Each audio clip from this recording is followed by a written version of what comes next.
Okay, year 13. This is section 9 and 10. 10 is really just a graphical part of 9. So what we're going to look at is the interactions, what actually happening in particle physics, how to identify it, how to work out what's going on. So we briefly mentioned it, but so far we've really been just looking at the particles themselves. We've also looked at the particles of exchange, so exchanging momentum and exchanging energy.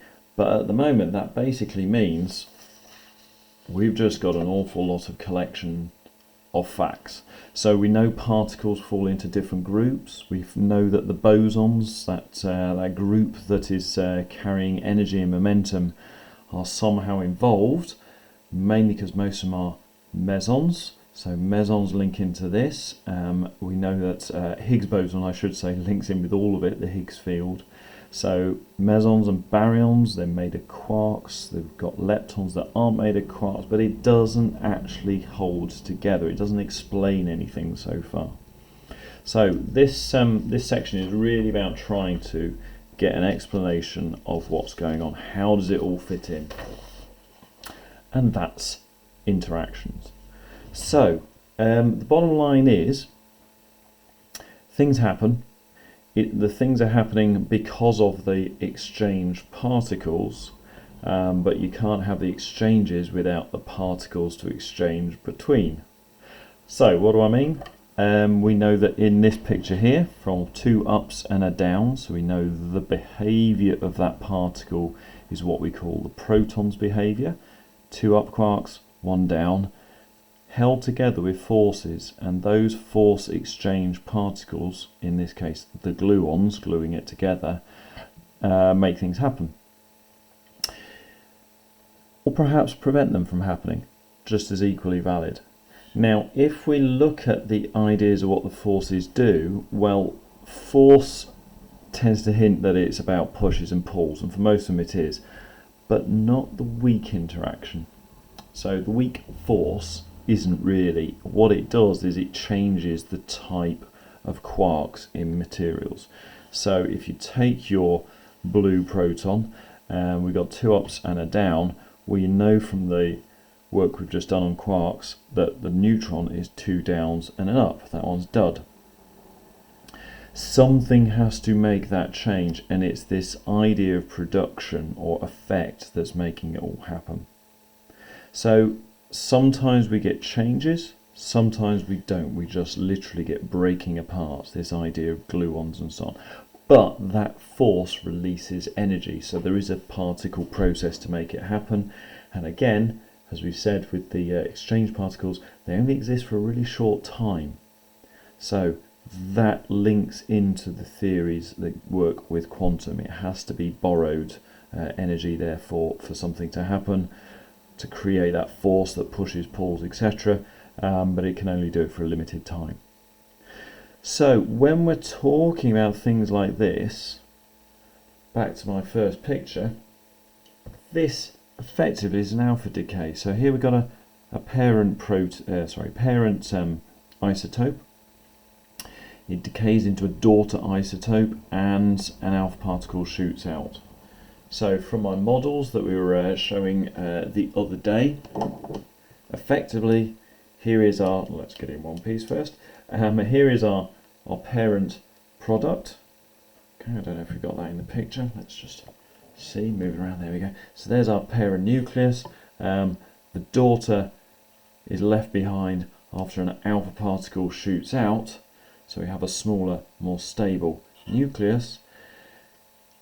But what causes it to happen? That's the interaction.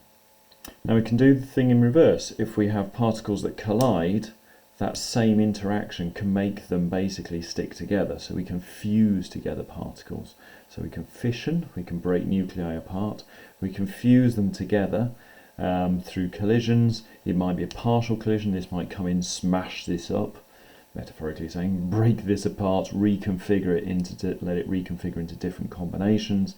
That is what we call that strong interaction.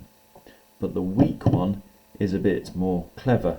What's happening in there is the quarks themselves. So within the protons and neutrons, you've got changes going on, and that's a decay. So weak interactions change things, and that's what's known as nuclear decay. So this top one here basically is an alpha particle process. We've got nothing other than parts falling, the nucleus falling into sections. There's not enough nuclear strong force to hold them together. But in this one down here, we've got a change going on, and that's within the quarks themselves. So your quarks are changing, and because of that, you're producing particles that can't be held in the nucleus. The nuclear strong force does not affect them, in other words, leptons, and those leptons therefore come out because they're ejected at high speed. Okay, so the energy release is enough to give them a little bit of speed on that as well. So how does it all fit together? Well, mainly in the notes, you can kind of read through and give us a bit of an example, but the one that really, as I said way back, made the difference was this idea that beta decay was interesting. I should say that's beta minus decay,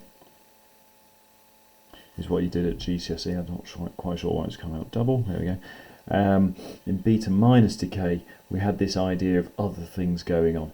Alpha is a bit harder because it just breaks into two pieces, and there's a little bit of energy left over, and you can explain it in other ways, but beta decay couldn't. So let's have a look at what is happening in beta decay. Now, what's going on is that we need to find out and check out what the maths of it all is. So we're going to use the system quibbles. Now, for our course, we don't tend to use the strange charge, but it makes the rhyme a little bit better. Quibbles, quibble doesn't quite sound right.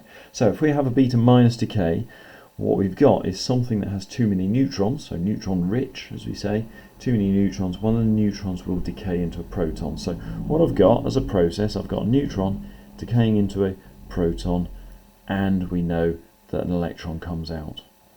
Okay, that's GCSE. And an antineutrino. Let's pick up on that in a minute. Okay, so using this process, using a structure, so just like SUVAT, get the letters and find out what's going on, we can suss things out a little bit. So at the beginning, we've got a charge, we've got a zero charge. Afterwards, if you want to put an arrow by all means, we've got plus 1. So again, we'll work with relative charge. That's all that we need to do. We don't need to go deeper into quark charges, usually. I'll say that.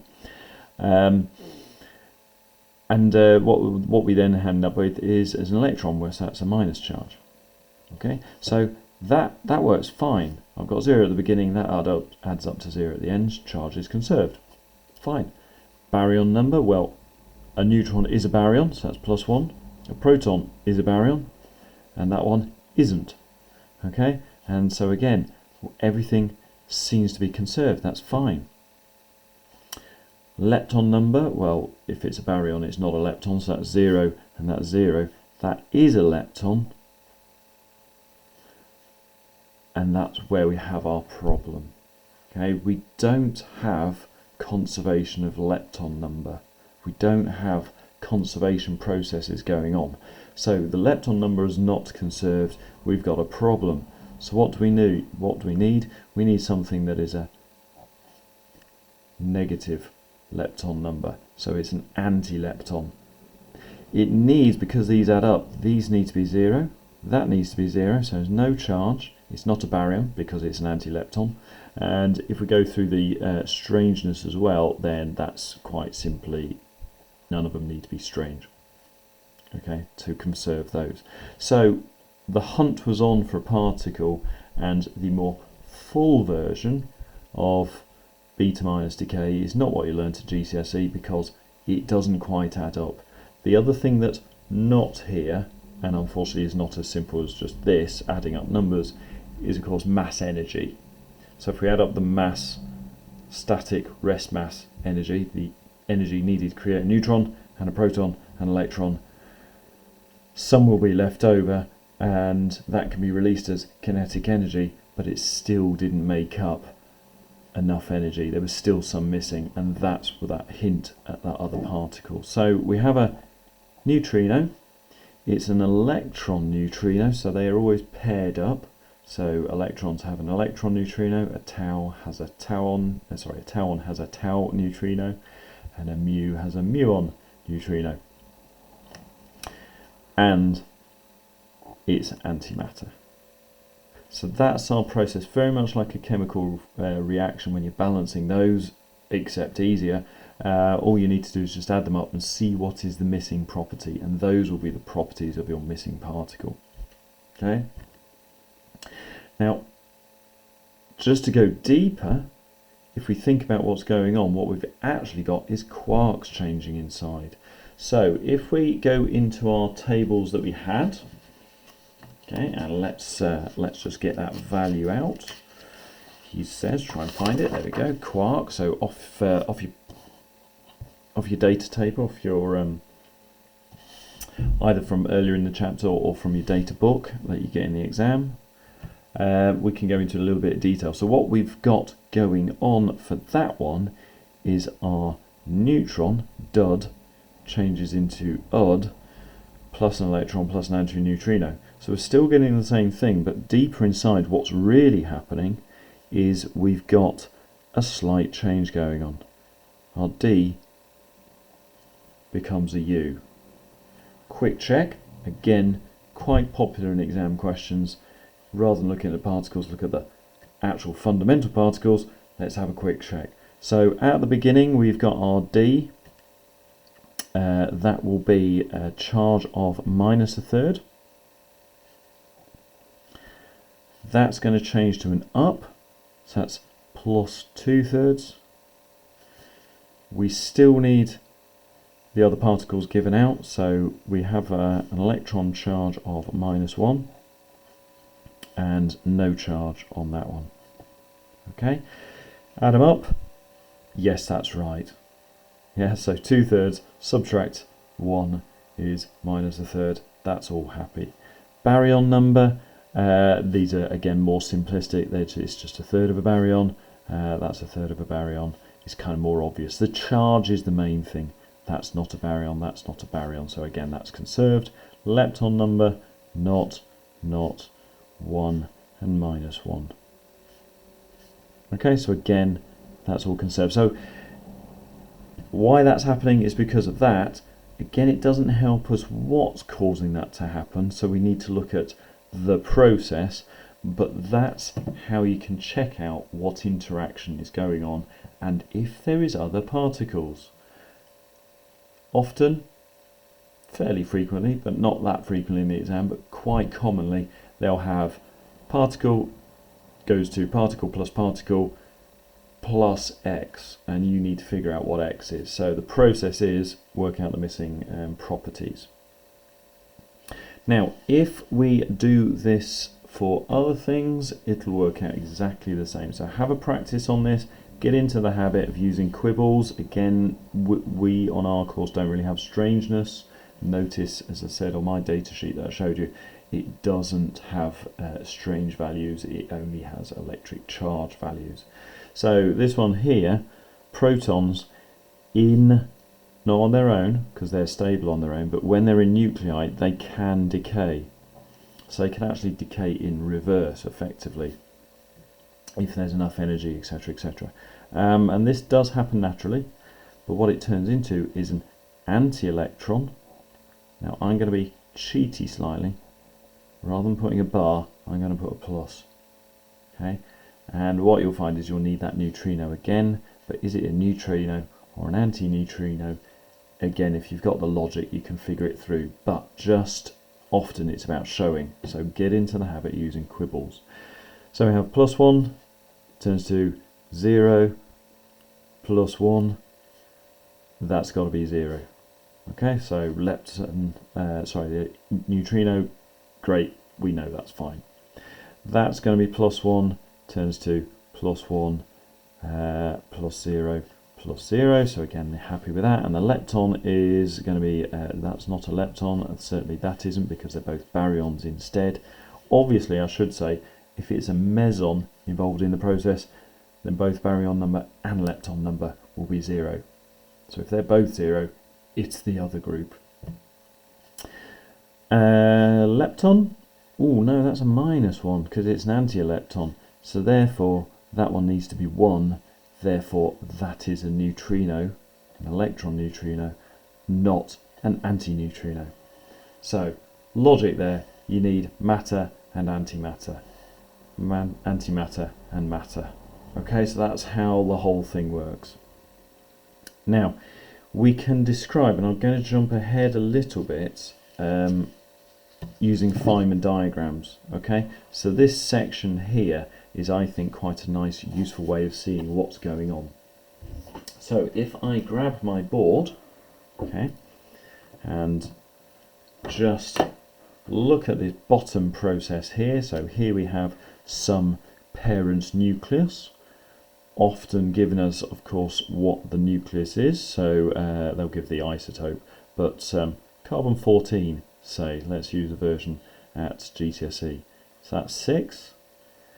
That's turning into, via a changing process, nitrogen 14, okay, which is 7. It's gained a proton, it's gained a positive charge. From 0 charge, you've got an electron coming out. Okay, so again, if you want to label it up as E-, again, it helps. So there's your process. We also have, it's not a wave, but it's a very, very tiny particle. We've got that antineutrino. Okay, and they will shoot off in conservation of momentum directions to make sure all the momentum in the 2 directions adds up. Okay, these are very, very small mass, so basically that doesn't have much effect on even the electron shooting out. And this has very little effect on that because that's massive compared to that. Mass velocity, you know, tiny mass is going to have a high velocity compared to the other one. So what's the process going on in here? What's causing this change? Well, we can sum this up as a diagram, which is actually a graph. So effectively, this is position. We don't usually draw these, and this is time. So it's a bit of a weird way around, but that's the convention that's developed. So what's going on here is you have a particle coming along, usually done at an angle just so you can see what's going on. What's happening is not the atom, it's not the nucleus, it's the particle in the nucleus. So we can either do this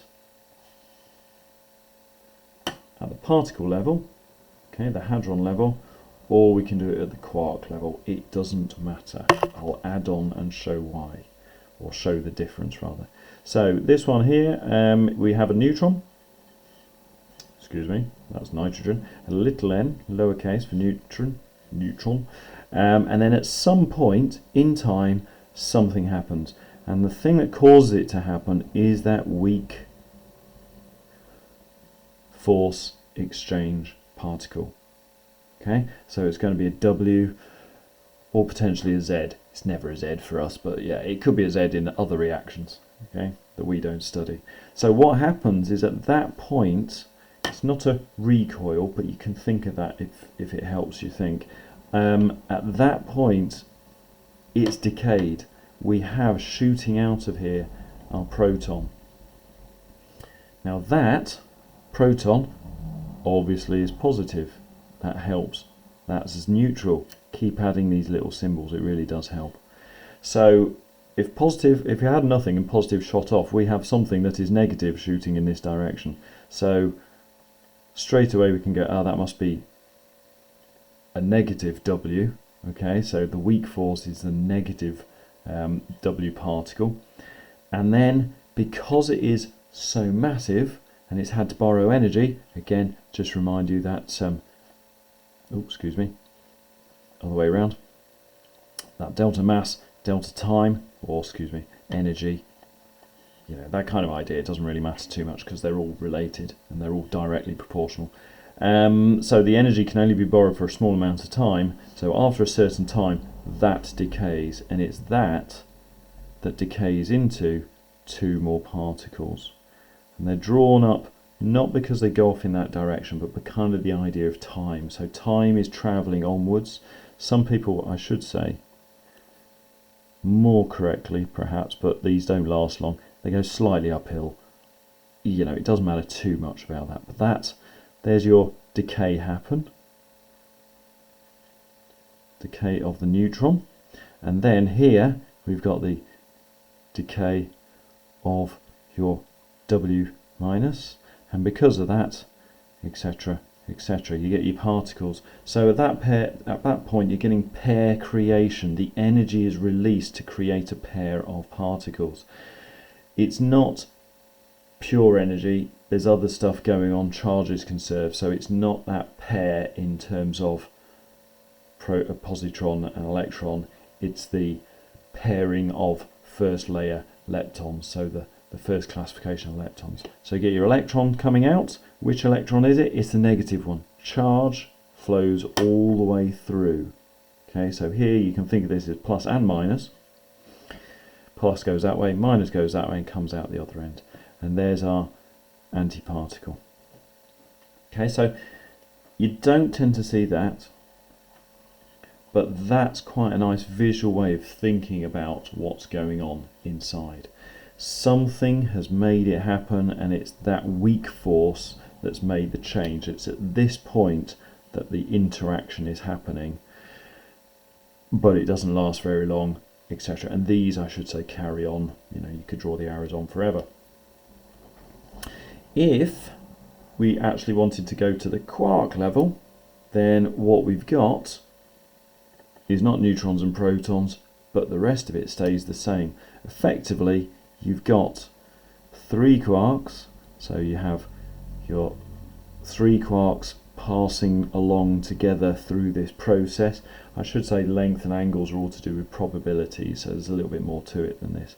But you've got your, it was neutron first, wasn't it? So it's dud, and then the D stays the same, the U stays the same, and the other D decays into a U. So the down turns into an up.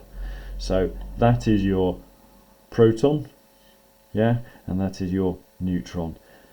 2 of them stay the same, only 1 of them decays. So it's not all 3 quarks changing at the same time, it's only 1 of them decaying.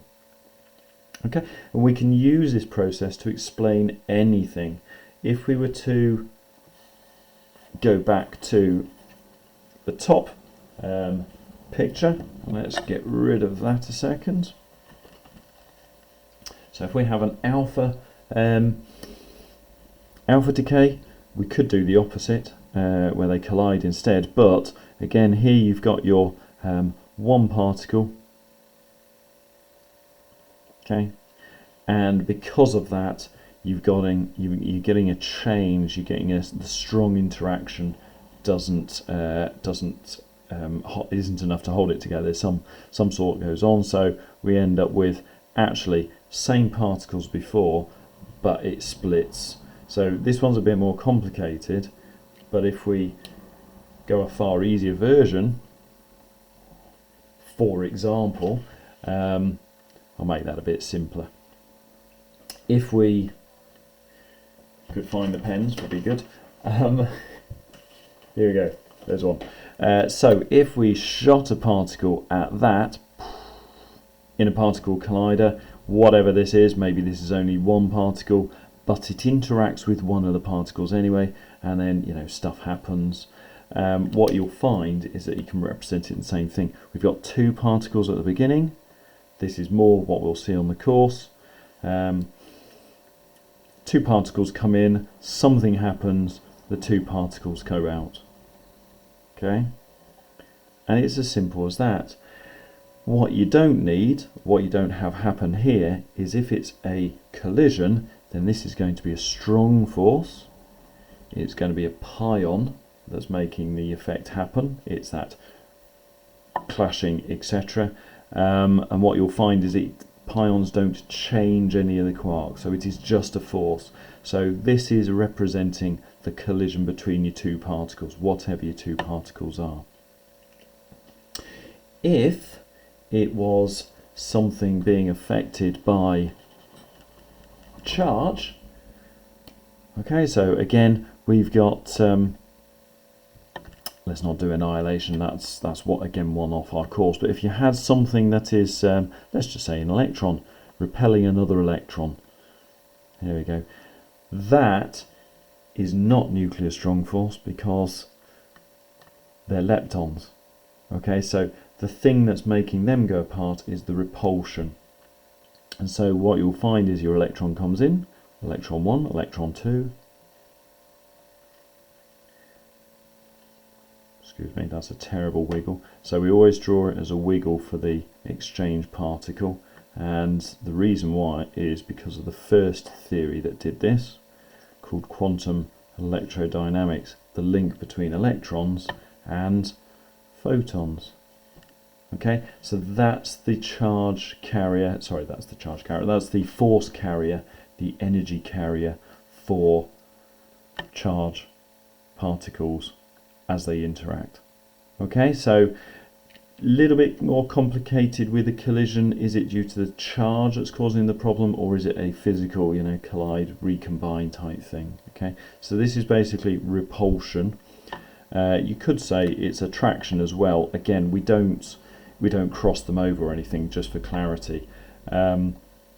And you could consider if it was say a proton and an antiproton, which I'm going to put as a P minus. They are leptons. So is it the charge that's making it happen, that's attracting them together, or is it an actual collision, in which case pi, it doesn't matter too much. But you can get different effects, which I have listed for you on the next page here, with a little bit of an explanation so you can see what's going on. Okay, that's the key little bit, and as I've said, I've left you a space down at the bottom. That was the one where we've just had, where you've got your three, if you got the tend to put the baryons, I should say, if you've got a mixture of baryons and leptons, the leptons tend to always be drawn on the right. Doesn't matter, baryons, it's kind of convention, but that's all. But yeah, if you've got your baryons on your left, then whatever's happening, you've got, of course, 3 quarks, because you always have 3 quarks in a baryon. Don't forget to show what's going on, so you've got your arrows in there. Okay, and then something happens, that's your process, that's your exchange particle coming out, and it affects whatever's happening on the left.